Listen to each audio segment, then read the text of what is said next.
हे गेस मी शुभांगी आणि स्वागत आहे तुमचं आपल्या चॅनलवरती. तर तुम्ही पण हाऊसवाईफ आहेत आणि बाहेर जाऊन जॉब करू शकत नाहीये, फॅमिली प्रॉब्लेम असेल किंवा पर्सनल प्रॉब्लेम असू शकतो. तर मी तुमच्यासाठी खूप छान अशी बिझनेस आयडिया सांगणार आहे आज. आणि जास्त तुम्हाला इन्व्हेस्टमेंटची गरज नाही. बिझनेस म्हटल्यावर फायनान्शियल प्रॉब्लेम पण तुम्हाला फेस करायची गरज नाहीये.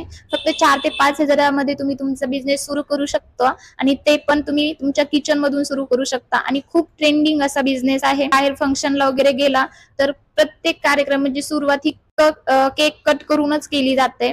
तर खूप ट्रेंडिंग असा आणि जास्तीत जास्त तुम्ही पाहत असताल तर कस्टमाइज केक असतात, ज्याने त्यांनी सपोज आता तुमची रिंग सेरेमनी आहे तर तिथं जास्त एंगेजमेंटचे टॉपर वगैरे लावलेले असतात किंवा कस्टमाइज केक बनवून घेतलेला असतो. तर तुम्हाला केक बद्दल काहीच माहिती नाहीये, फक्त बर्थडेला केक आणलेला आहे, खाल्लेला आहे, बस एवढंच माहितीये. पण तुम्हाला मी आज सांगणार आहे प्रीमिक्स कुठलं वापरायचं. सपोज तुम्हाला आज आपण पाहू की अर्धा किलोचा केक कसा बनवायचा. तर अर्धा किलोसाठी प्रीमिक्स किती घ्यायचंय, क्रीम कुठली वापरायची आहे, किंवा स्पॉन्ज बेक कसा करायचा आहे. बेक करण्यासाठी तुम्हाला ओव्हनची गरज नाहीये, तुम्ही गॅसवरती स्पॉन्ज कसा बेक करायचा आहे हे सगळे मी तुम्हाला आज लाईव्ह दाखवणार आहे, एकाच व्हिडिओमध्ये दाखवणार आहे. आणि तुम्ही व्हिडिओ फक्त शेवटपर्यंत पाहत राहा. नक्कीच तुम्हाला व्हिडिओ आवडेल आणि काहीतरी युजफुल वाटेल की हा, या व्हिडिओमधून आपण काहीतरी शिकलो, आपल्याला काहीतरी नॉलेज भेटलंय असं तुम्हाला नक्की वाटेल. आणि तुम्हाला त्यापेक्षा पण वाटेल की केक खूप इझिली आपण बनवू शकतो आणि केक बनवणं इझी आहे आणि आपण पण बनवू शकतो. तर त्याच्यासाठी व्हिडिओ शेवटपर्यंत पाहत राहा आणि व्हिडिओ आवडला तर एक लाईक नक्की करा आणि चॅनलला सबस्क्राईब करा. तर चला आपण पाहू, सुरुवात करू व्हिडिओला. तर पहा, आपण 7 इंचाचा टीन घेतलेला आहे आणि त्याच्यामध्ये बटर पेपर टाकलाय. त्या मापचा कट करून बटर पेपर टाकायचंय आणि त्याच्यामध्ये तेल टाकायचंय. तेल टाकून ते बोटाने व्यवस्थित स्प्रेड करून घ्यायचंय. आणि त्याच्यानंतर पहा, हे जे प्रीमिक्स आहे ते फेनेलाचं प्रीमिक्स आहे. आणि हे जे तुम्ही पाहू शकता, मी जे माप घेतलेलं आहे तर ते 200 ml चं माप आहे. तर ते मी अर्धा किलो साठी एक घेतलेलं आहे. आणि त्याच्यानंतर ते एका पातेल्यात टाकून त्याच्यामध्ये अजून थोडंसं तेल टाकायचंय आणि जसं लागन तसं त्याच्यामध्ये पाणी टाकायचंय आणि एका चमच्याच्या साह्याने ते फिटून घ्यायचंय. आणि कन्सिस्टन्सी तुम्ही पाहू शकता. आणि ते टीन मध्ये सगळं टाकायचंय ते आणि 2-3 वेळा असं टॅप करून घ्यायचंय. आणि त्याच्यानंतर एका पातेल्यामध्ये प्लेट ठेवायची आहे बुडात आणि त्याच्यानंतर ते आपलं टीन ठेवून गॅसवरती ठेवायचे आणि एकदम कमी फ्लेमवरती ठेवायचे आणि 10-15 मिनिटात तुम्ही पाहू शकता खूप छान असं आपला बेस तयार झालेला आहे. बेसला असं बोट लावून पाहायचं, बोटाला चिकटला नाही पाहिजे, म्हणजे आपला बेस तयार झालेला आहे.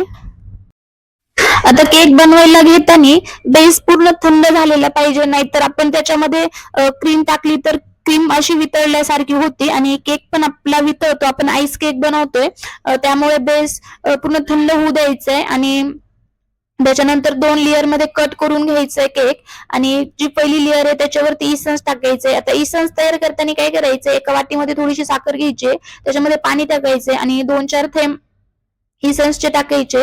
आता आपण पायनॅपल फ्लेवरचा केक बनवणार आहे, त्याच्यामुळे पायनॅपल फ्लेवरचे 2-3 थेंब आपण इसेन्सचे टाकून घेतलेले आहेत आणि ते चमच्याने मिक्स करून केक वरती टाकायचंय. आता मी बॉटलच्या साह्याने, मला जास्त केक बनावं लागतं त्याच्यामुळे मी बॉटलच्या साह्याने टाकलेलं आहे. तुम्ही चमच्याने पण स्प्रेड करू शकता.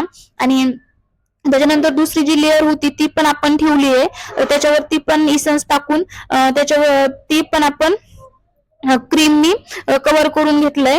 व्यवस्थित क्रीम टाकून सगळीकडे स्प्रेड करून घ्यायची आहे आणि साईडनी पण क्रीम स्प्रेड करायची आहे, सगळीकडे लावायची. स्पॉन्ज दिसलं नाही पाहिजे, जिथे स्पॉन्ज दिसन तिथं क्रीम लावून पूर्ण केक कव्हर करून घ्यायचं आहे.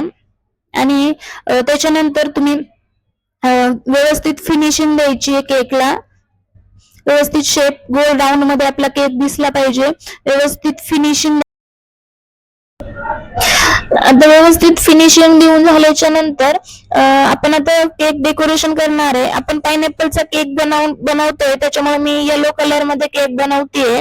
तर मी न्यूट्रल जेल येलो कलर मध्ये बनवलेला आहे. तुम्ही पाहू शकता मी येलो कलरने डिपिंग केली आहे आणि पायपिंग बॅगच्या साह्याने मी डिपिंग करून घेतली आहे आणि वरती पण केक वरती कव्हर करून घेतलाय मी. पूर्ण कव्हर केलाय केक आणि त्याच्यानंतर N2 नोझलच्या साह्याने मी वरती फ्लावर काढणार आहे. आणि तुम्ही जरी केक नवीन बनवत असाल तरी पण तुम्ही हे जे फ्लावर आहेत ते बनवायला खूप सोपे आहेत. तुम्ही इझिली तुम्ही असे फ्लावर बनवू शकता. आणि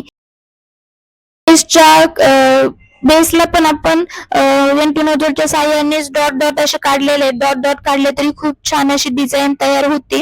आणि माझ्याकडे शुगर बॉल होते, मी ते पण टाकलेत फ्लावर वरती आणि चिरी पण ठेवली आहे आणि खूप छान अशी डिझाईन तयार झालेली आहे. तुम्हाला कशी वाटली मला नक्की सांगा आणि आवडली असेल तर एक लाईक करा आणि चॅनलला सबस्क्राईब नक्की करा.